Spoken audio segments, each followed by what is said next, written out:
In this week's episode, we will continue to explore the remains of a Nazi POW camp located in southern Ontario, Canada. I had to carefully scale the side of this structure to reach the existing point of entry on the second floor.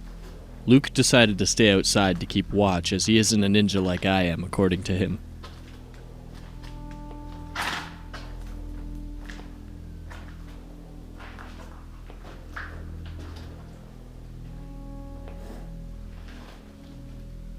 The building we are exploring today is labeled as Building 3. According to a site map, it was called the Kathleen Adams House. Building 3 has also been referred to as the hospital. As the war never reached Canada and POWs were treated fairly well due to the Geneva Convention, it was likely that there were only occasional illness and minor injuries treated here, with the exception of the severe injuries which were inflicted during the large prisoner revolt. The actual number of prisoners involved was around 150 to 400, rather than the numbers stated in Episode 1. At times, Camp 30 accommodated as many as 800 German prisoners during World War II. Germans, once held in Canada, often speak of it very fondly. Many considered themselves lucky to be captured by the British and shipped off to Canada. Britain looked to Canada to house the German POWs as the food and space needed to house them was plentiful. With 24 POW camps located around the country, Canada held as many as 38,000 German POWs during World War II. Canada acted in accordance with the Red Cross and the Geneva Convention, which mandated that POWs be treated similar to their own Canadian forces, with similar accommodations. Germany was also in accordance with the Geneva Convention, treating their prisoners of war fairly. When exploring old abandoned structures, be sure to be careful in attics and on old floors. Always keep an eye out for small holes, upturned nails, and rotting floorboards. We have come across several wild animals while exploring. It's best not to startle them and just leave them be.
As you can see, the building has been vandalized relentlessly over the years that it has sat abandoned.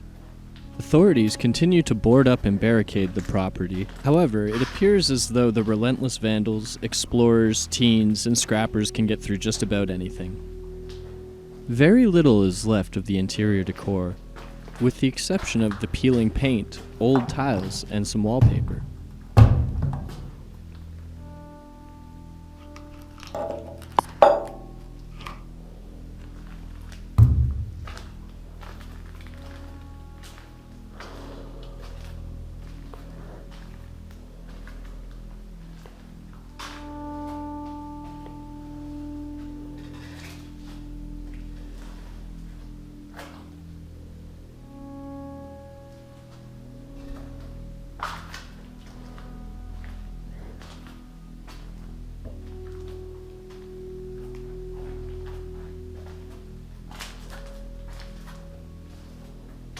We have used several various types of lights during our explorations. Unfortunately, my handheld flashlight had a very concentrated beam of light, while my headlamp caused some sort of flickering effect, neither of which are ideal for filming.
As we make our way through the basement, you can really see the effort they have gone through to keep people out.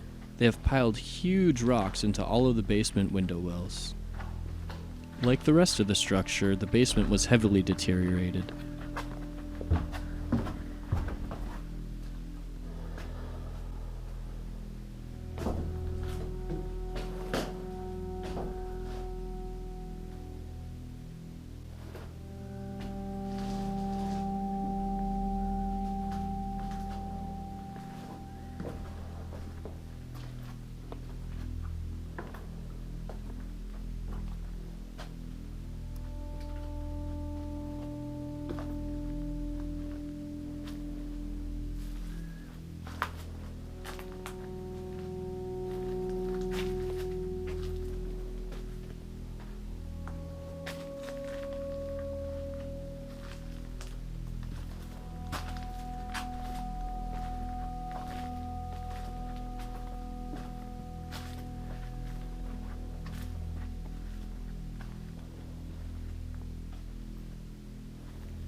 The main floor had a few shelves and cabinets that were left in fairly decent shape in comparison to the rest of the building.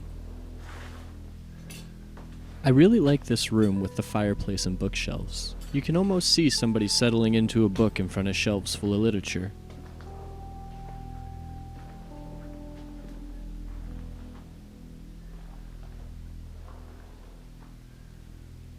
You can really see the amount of smoke damage in the hallway and in some of the rooms as we make our way through the first floor. Soot covers the upper walls and ceilings where smoke likely billowed up from fires set by arsonists or possibly people trying to stay warm.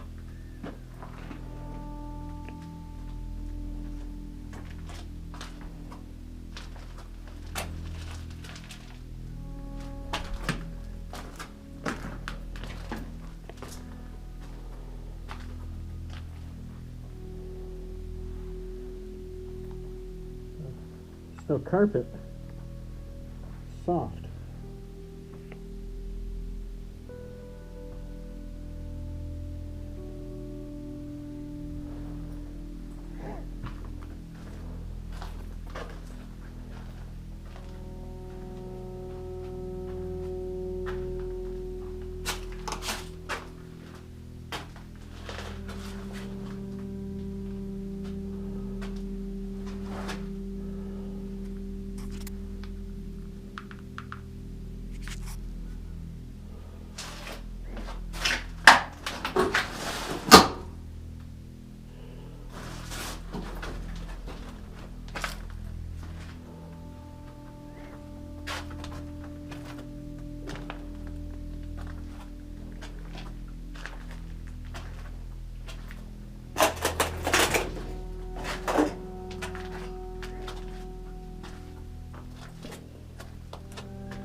Make sure to tune in to next week's episode as we continue to explore this abandoned Nazi POW camp.